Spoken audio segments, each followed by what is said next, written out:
रामनवमी और हनुमान जयंती पर चलचंचल संबलपुर सहर दुईटी उत्सव को शांति श्रृंखला सह समापन करने को अंटा भिड़ी जिला प्रशासन। रविवार श्री रामनवमी और एप्रिल 14 तारिख में हनुमान जयंती।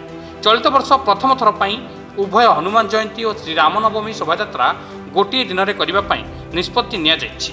तेणु किभली शांति श्रृंखला सह उत्सव समापन हेब से नहीं जिला प्रशासन और पुलिस पक्षरु तत्परता प्रकाश पाइछि।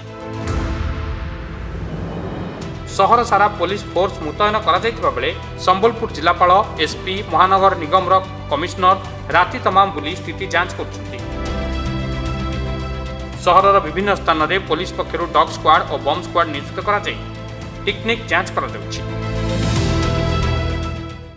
आसंता काली रामनवमी संबलपुर सहर में हवाक जाऊँगी जहाँफल कि आमर पूर्व आम प्रस्तुत पाखापाखि आम पूरा शेष पर्यायर एवं एक रामनवमी जो प्रशासन अच्छी सुरुखुरु और शांति श्रृंखला सारे आमर फ्लाग मार्च रेगुलारली कंटिन्यू करुच्ची एवं सहर प्रति जगार आमर सीसीटीवी सर्वेलांस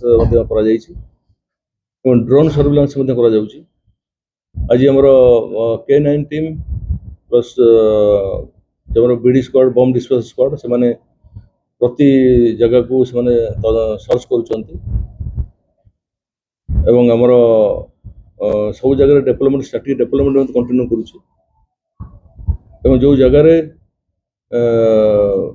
किसी आमर ऑब्जेक्शनल जिनस मिलिबो तबर निहाती आमर से जिनस ऊपर कार्यानुष्ठान निया जिवो से ताको हम भित्ति करी आमर सर्च ऑपरेशन जारी अछि बीडी स्क्वाड और K9 द्वारा।